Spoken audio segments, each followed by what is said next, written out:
Very often in ecumenical dialogues, Roman Catholics and Eastern Orthodox will attack Protestantism, broadly speaking, by pointing to early church testimony on Eucharistic sacrifice. And unfortunately, with that, many Protestants import the full package of what Romanists and Easterners mean by sacrifice, and so end up trying to reject and refute the concept wholesale. But this doesn't actually have to be the case, and indeed should not be. We Protestants across the board do affirm a Eucharistic sacrifice, that in some form we are sacrificing or offering something to God in the partaking of the Eucharist or the Lord's Supper, whatever you call it. And we do it even if we don't know it and claim to not be offering a Eucharistic sacrifice. The only problem is, what kind of sacrifice is the Eucharist? Let's start with some background knowledge.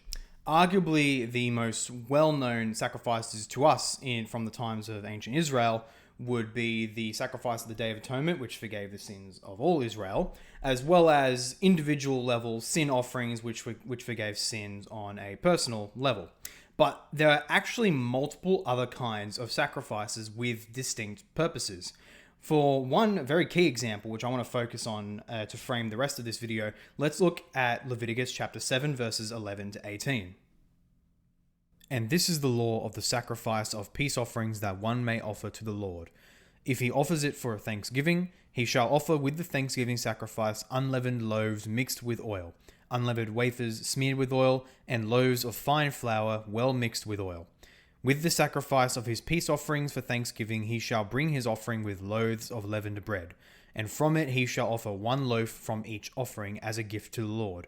It shall belong to the priest who throws the blood of the peace offerings, and the flesh of the sacrifice of his peace offering for thanksgiving shall be eaten on the day of his offering. He shall not leave any of it until the morning. But if the sacrifice of his offering is a vow offering or a free will offering, it shall be eaten on the day that he offers his sacrifice, and on the next day what remains of it shall be eaten. But what remains of the flesh of the sacrifice on the third day shall be burned up with fire. If any of the flesh of the sacrifice of his peace offering is eaten on the third day, he who offers it shall not be accepted, neither shall it be credited to him. It is tainted, and he who eats of it shall bear his iniquity. This is just one of the many kinds of sacrifices in the Torah, and it was offered specifically for giving thanks to the Lord, and was distinct from sacrifices like sin offerings or the Lamb of the Day of Atonement, which were themselves explicitly said to forgive sin. One can probably see where I'm going with this, but we should likewise consider how Roman Catholics and Eastern Orthodox consider the Eucharistic sacrifice.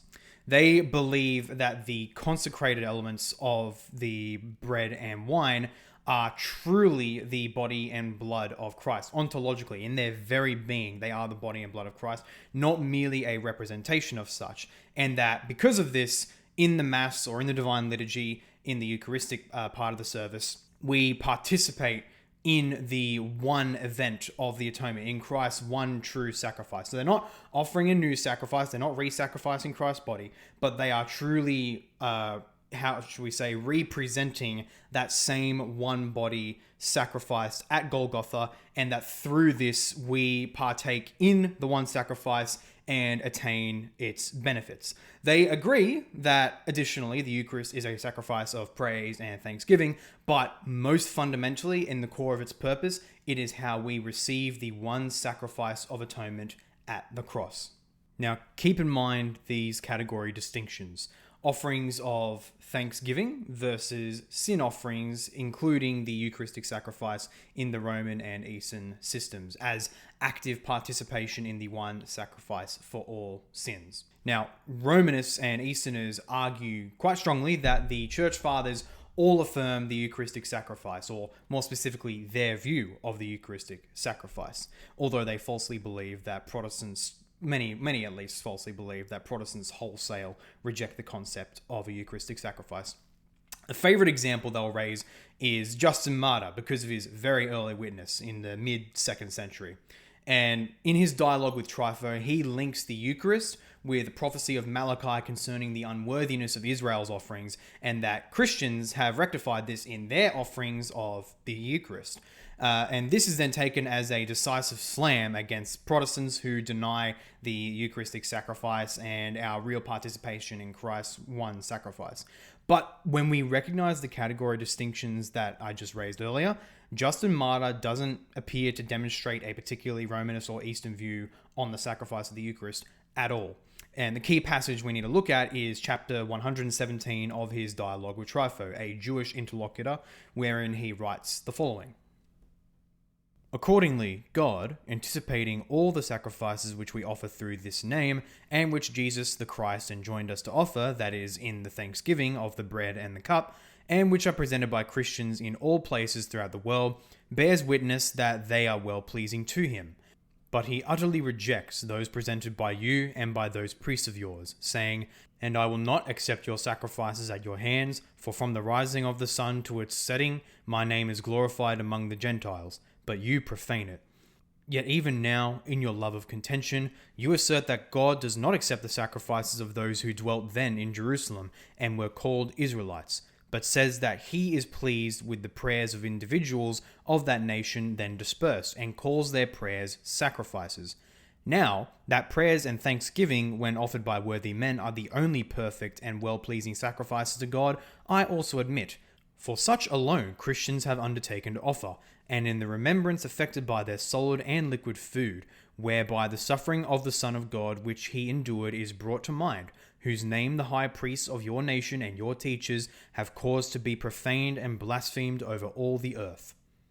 Now, there are some issues on how precisely to translate Justin's use of Eucharistia, whether as the Eucharist proper or a more generic reference to Thanksgiving, and I want to cover this in a future video. But notice what Justin Martyr does say.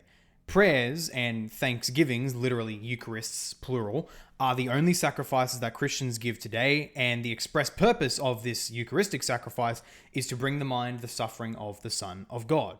Now, far from proving the Roman or Eastern view of Eucharistic sacrifice, Justin may actually be said to pose a bit of a problem for it. Why would someone like him, so close to the apostles, barely a century after them, why would he fail to mention the primary effect and purpose of the Eucharist? That is, presenting Christ's body and participating in the one sacrifice and making present its effects for us today. And yet, he would still mention the secondary element of it, still important in the Roman and Eastern system, but nonetheless secondary element of it bringing to mind the sacrifice of the Son of God. Now, whether this is a valid inference from silence, that can be debated. Point being, Justin's language is very simply to say that we offer sacrifices, us Christians, of prayers and thanksgiving. And in thanksgiving particular will be the Eucharist.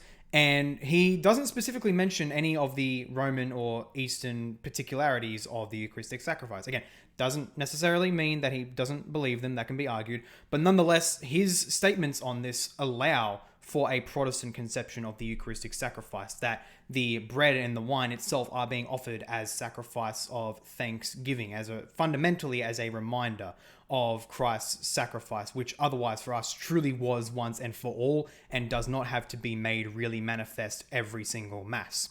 And think back to the passage on Leviticus, where it talks about sacrifices of thanksgiving to God, which themselves were not propitiatory, they didn't forgive sins, and yet they were nonetheless sacrifices to God, sacrifices of thanksgiving. And that's precisely how a Protestant can view the Eucharist as a sacrifice, in line as well with Justin Martyr's view, and maybe other church fathers if we go and study them. And so, in light of that, I simply encourage my fellow Protestant believers in this. Don't shy away from language of the Eucharist as a sacrifice, and don't be intimidated when Romanists and Easterners show you this understanding in the church's history, because for us, it really is a sacrifice. But just know that it doesn't have to be equated with the one ultimate sacrifice of Christ on the cross.